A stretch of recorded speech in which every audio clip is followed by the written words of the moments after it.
இந்த சேனலை நீங்கள் என்ன சப்ஸ்கிரைப் பண்ணலைன்னா சப்ஸ்கிரைப் பண்ணுங்கள். பக்கத்தில் இருக்கிற பெல் பட்டனை மறக்காமல் ப்ரெஸ் பண்ணுங்கள்.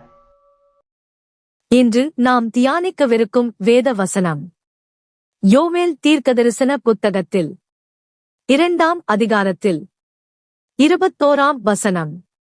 தேசமே, பயப்படாதே, மகிழ்ந்து களிகூரு, கர்த்தர் பெரிய காரியங்களைச் செய்வார். இந்த வசனம் எவ்வளவு அழகாக இருக்கிறது பார்த்தீர்களா? தேசமே, பயப்படாதே என்று கர்த்தரே நேரடியாகச் சொல்கிறார்.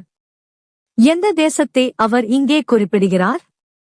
உண்மையில் இது ஒவ்வொரு விசுவாசிக்கும், தேவனை நம்புகிற ஒவ்வொருவருக்கும் கொடுக்கப்பட்ட ஒரு வாக்குத்தத்தம். நம்முடைய வாழ்க்கையில் நாம் எதிர்கொள்ளும் எந்த சூழ்நிலையிலும் பயப்படத் தேவையில்லை என்று தேவன் நமக்கு உறுதியளிக்கிறார்.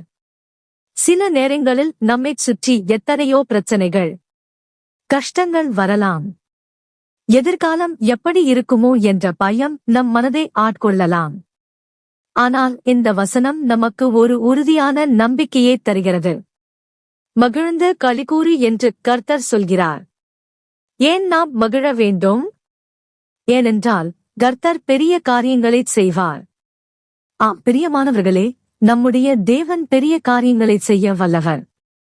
அவர் நம்முடைய பிரச்சனைகளைத் தீர்க்கவும், நம்முடைய தேவைகளை சந்திக்கவும், நம்முடைய வாழ்க்கையில் அற்புதங்களைச் செய்யவும் வல்லமை உள்ளவர்.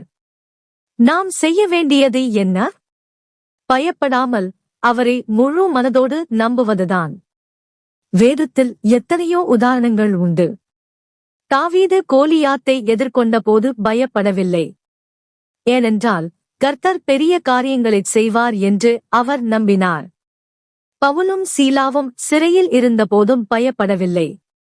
அவர்கள் தேவனை துதித்தார்கள். கர்த்தர் பெரிய அற்புதத்தைச் செய்தார்.